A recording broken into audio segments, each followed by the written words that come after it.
Okay, there's another short letter that, or an email that I received that I would like to talk about.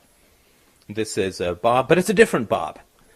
And this is the sequence that he is talking about with regards to his Bobette, his girlfriend. And he says this is a 16-step sequence of problems that he has with her, and I think that they're very interesting. And again, I think they tie into this kind of theme, and we'll talk about how they show up. 1. She shows upset and frustration with me that I've not followed what she thought was your advice. Right? So I, give some advice, and then his girlfriend, and the advice was to take a break from philosophy if it's causing lots of problems in his relationship. So 1, she shows upset and frustration with me that I've not followed what she thought was your advice. 2, I immediately feel anxiety and fear. 3, I think that my love of philosophy is being threatened. 4, I have an urge to defend myself, my love and enjoyment of philosophy and self-development. I also feel fear of what I would do otherwise. 5, I tell her that you did not mean that I should take a break from philosophy, that I should take a break from talking about philosophy with her. 6, she immediately disagrees, citing what you had said. 7, I cut her off and say, no, I talked to you directly, I know what you meant. 8, she gets upset again that I've cut her off and not believed her. 9, she feels as if I am saying she is stupid. 10, she says to go to where I transcribe much of it and points out where you said it. 11, I begin to question whether or not that is what you meant, but continue to be upset. 12, she then tells me how she feels hurt, saying that she felt I was implying number 9. She's stupid.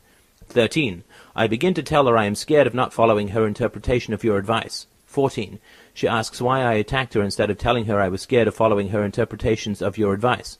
15, I apologize profusely. 16, she seems to think that I am overwhelmed with it by having it in my ears, audio, books, podcasts, message boards, all day. What would cause someone to show upset and frustration prior to or in conjunction with being curious? What could be some reasons why she wasn't curious? Well, I'll sort of start with the end, if you don't mind, and we'll sort of work our way back a little bit.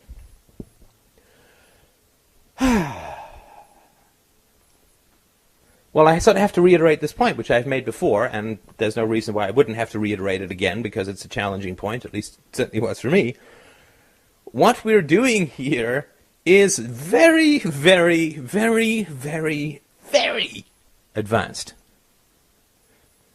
What we are doing here is extraordinarily advanced. To continue the metaphor that we were just using,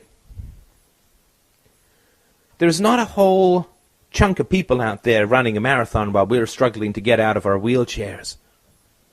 We are not struggling to rejoin the human race because we are broken and they are whole, because we are smashed and they are healthy, because we are unwell and they are vibrant with health. We are not struggling to rejoin the human race, but to advance it. Oh, I'm feeling particularly preachy this morning. I hope that it's not turning you off. We're not trying to catch up with people. We are so far ahead of the pack that they can barely see us. So when you say, why is it that she wouldn't be curious? It's like saying to somebody who grew up in a cave, why is it, like who grew up in a cave in England, why is it that they can't speak Mandarin? If you view yourself going through this process of self-growth, of philosophy, of trying to strive to understand the truth, if you look at this as a process of fixing a brokenness within you so that you can be normal, then you're missing the whole point. And I hate to put it that baldly, I don't have a choice, that bluntly, you're missing the whole point.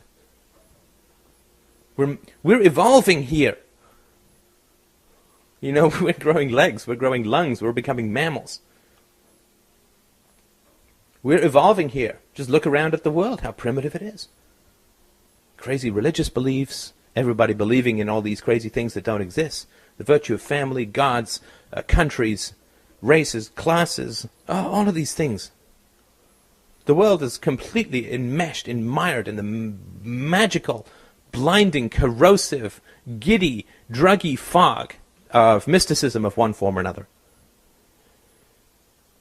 Mythology, as a board member puts it, the world is run by mythology. People live in fairy tales. And as long as they only have reference to fairy tales, then they appear to be relatively normal. It's normal, right? Compared to what? That's always the question. Compared to what?